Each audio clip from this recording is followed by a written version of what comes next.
के प्रादुर्भाव होना शुरू हो गए थे। बौद्धिज्म था, जैनिज्म था, तंत्र की पूरी शाखाएं थी और उसके कारण समाज विघटित हो रहा था। तब बुद्ध आते हैं और बुद्ध कहते हैं कि सभी को धर्मों में समाहित कर लिया जाए। जितने भी अलग अलग छोटी कास्ट के लोग हैं, छोटे लोग हैं, उनको भी समाहित किया। ये चिंतन परंपरा हमारी अभी बाधित हुई है और इस कारण से हम नाट्य शास्त्र को फिर से व्याख्यायित नहीं कर पा रहे हैं, क्योंकि वो हमारे पास चिंतन ही नहीं। अब मैं जहां तक सात्विक अभिनय की बात कर रहा हूं, इसी पर रहना चाहता हूं कि आज अगर हमें कोई इसकी एक्सरसाइज बनानी पड़ेगी तो क्या बनाएंगे? सात्विक अभिनय को कैसे देखेंगे? सात्विक अभिनय को कैसे समझेंगे? ये हमारे पास कैरिकुलम अभी नहीं है। चित्ररंजन त्रिपाठी जी भी बैठे हैं, तो मैं चाहूंगा कि इस पर एक कैरिकुलम बने कि सात्विक अभिनय को कैसे पढ़ाया जाए। उसके मैं कुछ उदाहरण यहाँ पर प्रस्तुत करने की कोशिश करूंगा कि हमारे पास है, हमको उस परंपरा को देखना पड़ेगा, हमको उससे जूझना पड़ेगा। हमारे पास बहुत लंबी विरासत है संत परंपरा की। जब तक हम वहां पर नहीं जाएंगे, हम उसका कैरिकुलम नहीं बना सकते सात्विक अभिनय का। एक छोटा सा उदाहरण देता हूं मैं कि जो अभी वाणी जी ने भी बात की स्टंट्सलोवाकी की, उसकी एक एक्सरसाइज है जिसमें वो एक इम्प्रोवाइजेशन देता है एक्टर्स को, कि कहता है कि यहाँ पर पर्दे में एक पिन है, उसको ये इम्प्रोवाइजेशन ढूंढना है आपको। और वो सब एक्टर्स जो है ढूंढना शुरू करते हैं, तो वो दरअसल एक्ट कर रहे हैं कि ढूंढ रहे हैं। फिर वो कहता है कि नहीं, देयर इज ए पिन, वहां पर है पिन, वो आप लेकर आओ। तब फिर वो जाते हैं और वो देखते हैं कि कोना कोना कोना कोना, और फिर एक वो पिन निकाल के लाते हैं। ये उसकी एक्सरसाइज है। अब मैं कहता हूं कि हम अपने यहाँ कबीर के यहाँ चले जाएं। हमको क्या जरूरत है स्टंट्सलोवाकी की? हम पढ़ाएं तो ऐसा पढ़ाएं। कबीर क्या कहता है? बुंदेली में है वो कितना बढ़िया। अगर इसको हम समझ लें तो हम समझ के स्तर पर भी चीजों को ग्रो कर सकते हैं। उसका बड़ा सुंदर दोहा है। वो कहता है कि हेरत हेरत हे सखी, हेरत गया हेराय, और बूंद समानी समुद्र में सो कित हेरी जाए। हेरत हेरत हे सखी, हेरत गया हेराए, ढूंढते ढूंढते ढूंढने वाला ही खो गया। अब आप बताइए कि इन्वॉल्वमेंट की या कॉन्सेंट्रेशन की इससे बड़ी एक्सरसाइज क्या हो? हमको कई चीजें सात्विक अभिनय के संदर्भ में इसको देखना पड़ेगा। इसके संदर्भ में एक और मैं कहानी आपको सुना देता हूं। ये कहानी हम पढ़ते रहते हैं तो मिल जाती है, हम उससे अपने को कनेक्ट कर लेते हैं। जैसे हमारे जो गुरु थे वो कारण जी, वो कहा करते थे कि एक्टर को बहुत पढ़ना चाहिए, कविता पढ़े, कहानी पढ़े। कविता से बोले बिंब मिलते हैं, और कविता एक ऐसा फॉर्मेट है जिसमें एक्टर को बहुत अच्छा, सात्विक अभिनय में ये बहुत इंपॉर्टेंट हो सकता है कि कविता को ज़्यादा पढ़ाया जाए, कविता को ज़्यादा समझाया जाए, क्योंकि कविता का उदय हृदय से होता है और उससे एक्टर स्पीच भी सीख सकता है और हृदय तक जा सकता है, एक सोर्स बन सकता है उसका। तो वो कहते थे कि पढ़ना चाहिए, तो हम लोग पढ़ते रहते थे। अब सात्विक अभिनय के लिए जो बात है, ये कहानी जिसकी मैं बात कर रहा था, वो एक बहुत सुंदर किताब है, कभी आप पढ़िएगा। वियतनाम के एक मॉन्क है तिक न्यात हन, उनकी किताब है जहां जहां चरण पड़े गौतम के। उसमें एक आख्यान आता है जो सात्विक अभिनय के संबंध में या पूरी कला के संबंध में, जिसकी हम अंतरकला की जिसकी बात कर रहे हैं, बहुत सटीक उदाहरण है। बुद्ध को ज्ञान प्राप्त हो चुका है, एनलाइटेड हो चुके हैं, और वो जंगल में बैठे हुए हैं। तभी 3 युवा भागते हुए आते हैं और उनमें से एक के पास बांसुरी है। बुद्ध पूछते हैं कि कहाँ जा रहे हो भाई? तो कह रहे रात में गणिका को लेकर आए, तो हमारे कपड़े लत्ते गहने सब लेकर भाग गई, हम उसको ढूंढने जा रहे हैं। तो बुद्ध कहते हैं कि अपने आप को ढूंढना चाहते हो? तो लड़के रुक जाते हैं। उनमें से जिसके पास बांसुरी, बुद्ध को बांसुरी देता है, कहता है कि आप बजाइए। वो पहले बुद्ध उससे कहते हैं कि तुम बांसुरी बजाओ। वो लड़का बजाता है काफी देर, फिर उसको लगता है कि वो बुद्ध कुछ जानते हैं, तो वो उनको बांसुरी देता है, कहता आप बजाइए। तो बुद्ध बांसुरी हाथ में लेते हैं और उन्हें ख्याल आता है कि राजमहल में बांसुरी बजाना उन्होंने सीखा। राजमहलों की परंपरा देखिए, सभी को सिखाया जाता है। एंड ही स्टार्ट प्लेइंग, बजाना शुरू करते हैं। अद्भुत बांसुरी बज रही है। जंगल के जितने जानवर, पशु, पक्षी जो भी हैं सब वहां आकर एकत्रित हो गए। वो ये तीनों लड़के भी पागल हो गए। तो जिसमें से बांसुरी जिस लड़के के पास थी वो कहता है कि आप मुझे अपना शिष्य बना लीजिए, मैं आपसे संगीत सीखूंगा। बुद्ध कहते हैं कि नहीं, मेरा तो ये काम ही नहीं है, मैं तो ज्ञान प्राप्त कर चुका हूँ, मुझे आत्म साक्षात्कार हो चुका है, मैं लोगों को ज्ञान बांटने जा रहा हूँ, उनको प्रकाशित करने जा रहा हूँ। तो लड़का कहता है कि नहीं, मैंने आज तक इतनी अद्भुत बांसुरी किसी से सुनी ही नहीं, आप बड़े संगीतकार हैं, आप झूठ बोल रहे हैं, आप मुझे संगीत सिखाना शुरू करिए। तो बुद्ध कहते हैं नहीं। तो बोले फिर आप इतनी सुंदर बांसुरी बजा कैसे रहे? तो बुद्ध कहते हैं कि देखो, बांसुरी बजाना तो मैंने बचपन में सीखा था। ये बहुत ही इंपॉर्टेंट लाइन है कि बांसुरी बजाना तो मैंने बचपन में सीखा था, पर उसका अच्छा बजना इसलिए संभव हुआ कि मुझे आत्मबोध हो चुका है, आत्म साक्षात्कार हो चुका है, मेरी अपना आत्मा से संबंध हो चुका है। तो अच्छा होना, जिसको हम कहेंगे कि उदात्त होना, तभी संभव है जब तक आप अपने अंदर आत्मा तक नहीं पहुंचेंगे।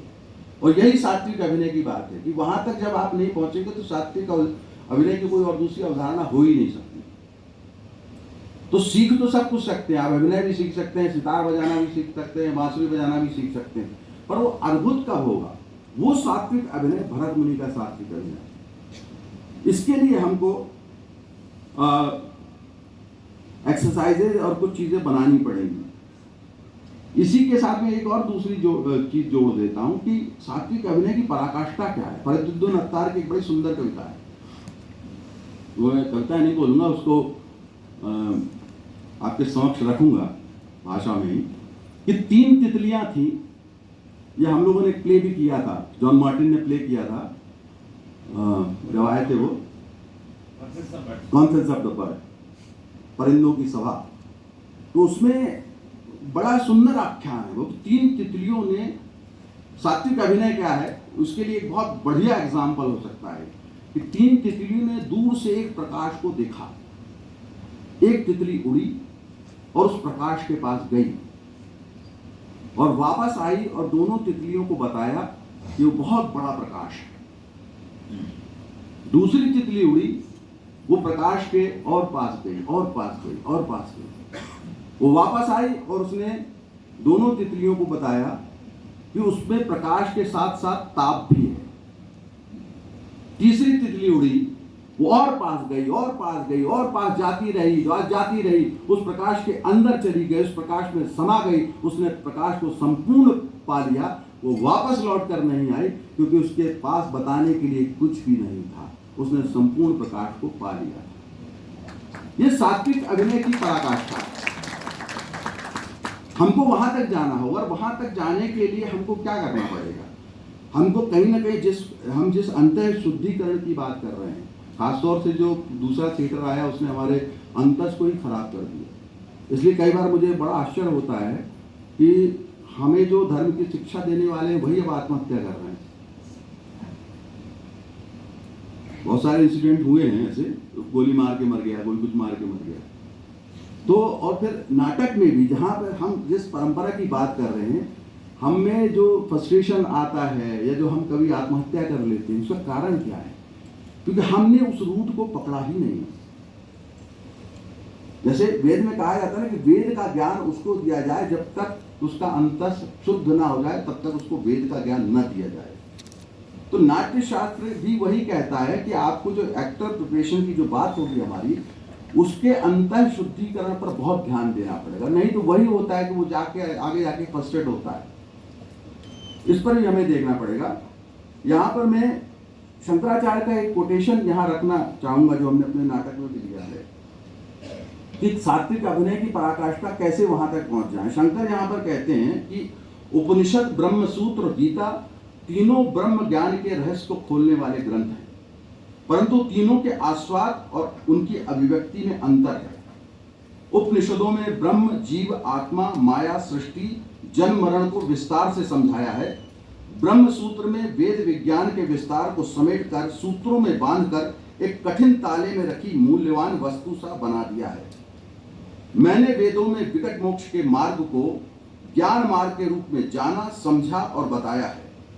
हो सकता है कुछ विद्वान वेदों में कर्मकांडी मार्ग को अधिक सहज और उपयोगी माने और इस ब्रह्म सूत्र की व्याख्या अपने ढंग से करें, मेरा ये मानना है कि ब्रह्म तक पहुंचने के लिए जीव को सतत चिंतन, सतत योग, सतत मनन, ध्यान और कुंडली जागरण कर ही ब्रह्मानंद की प्राप्ति हो सकती है। ये है मुक्ति का मार्ग। ये शंकराचार्य का जो मार्ग है, शंकराचार्य कहां से बता रहे हैं? वेद से बता रहे हैं, वो भी अपनी तरफ से नहीं बता रहे।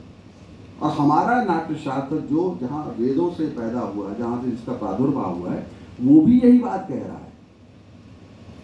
तो मेरे को लगता है कि मनुष्य को मनुष्य बनाए रखने के लिए जिस तरह से वेदों की रचना हुई, वैसे ही मैंने पहले भी कहा कि ब्रह्मा ने ही उस विचार को या उस उद्देश्य को प्रचारित करने के रंगमंच को एक माध्यम बनाया, और वो हम उसकी व्याख्या आज के संदर्भों में हम नहीं कर पा रहे हैं। अगर हम आज के संदर्भ में उसको देखेंगे तो शायद हम नाट्य शास्त्र को सही तरह से फिर से एक नए संदर्भों में रूपायित कर पाएंगे। अभिनेता को भी, जैसे मैंने पहले भी कहा था कि कविता सबसे एक माध्यम हो सकता है सात्विक अभिनय के लिए, जो मैंने पहले भी कहा, कविता कभी दिमाग से नहीं लिखी जाती। वाल्मीकि के मुंह से कविता फूटी थी और उन्होंने फिर रामायण रची थी, तो वो हृदय से ही आई थी।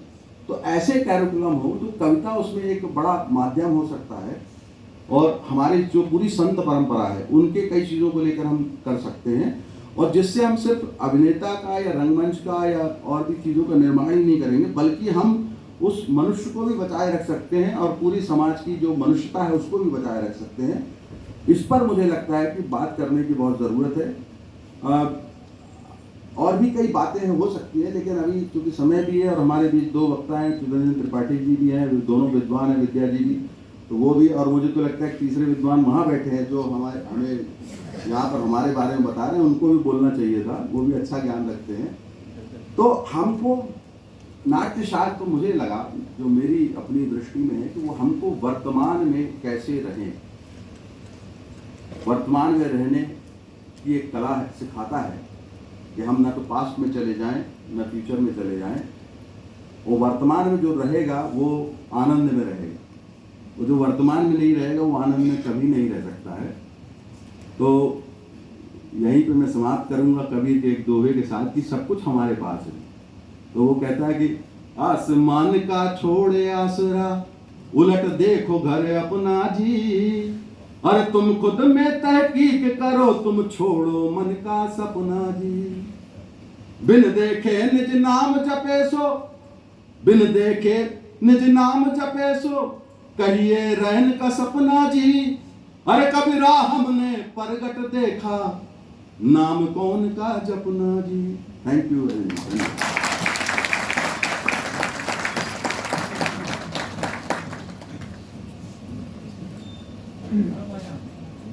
बहुत सुंदर, बहुत अद्भुत। निश्चित रूप से आपने अपने ज्ञान से, सनातन परंपरा से, भारतीय धर्म परंपरा से नाट्यशास्त्र को जोड़कर अभिभूत किया है।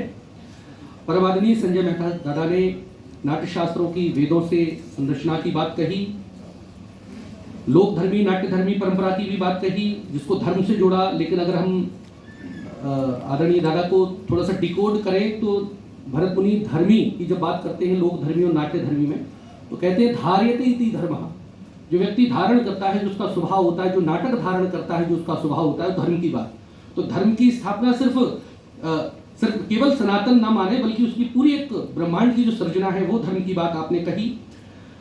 मनुष्य के मन को प्रसन्न करना, 10 रूपक विधान, नाट्य वर्जनाएं की आपने बात कही अपने उद्बोधन में। पाठ्यक्रम के पुनर्रचना प्रक्रिया की बात कही, जिसको हम सनातन, जिसको हम धर्म, जिसको हम नाट्यशास्त्र, हमारी सनातन जो संत परंपरा है उससे भी जोड़ने की आपने बात कही। कबीर, तुलसी, सभी की बात कही। और मुझे यहाँ पर 2 पंक्तियां याद आ रही हैं महर्षि आदि कवि वाल्मीकि जी की। यावत् स्थास्यन्ति गिरिः सरितस्य महितले, तावद् रामायण कथा लोकेषु प्रचलिष्यति। अभिप्राय यह है कि जब तक नदी, पर्वत, जल, जंगल, जमीन, लताएं, पुष्प लताएं रहेंगी, तब तक रामायण की कथा लोक में प्रचलित रहेगी अन्य अन्य रूपों में। उसी तरह से जब तक धरती पर ये सब कुछ रहेगा, तब तक नाटक की कथा, नाट्यशास्त्र की संकल्पना और नाट्यशास्त्र जैसा ग्रंथ इस ब्रह्मांड में रहेगा। और अपने उद्बोधन में आपने अभिभूत किया है, आपका पुनः जोरदार करतल ध्वनि से पुनः वंदन।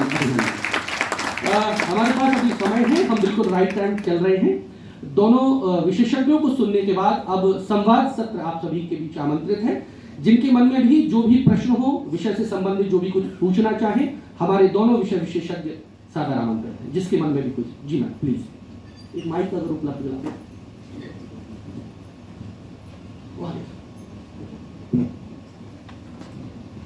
नमस्कार आदरणीय मंच, मेरा नाम डॉक्टर विशाखा राजुत्तर राज है और मैं स्कोप ग्लोबल स्किल्स विश्वविद्यालय में मीडिया और कम्युनिकेशन डिपार्टमेंट में पढ़ाती हूँ।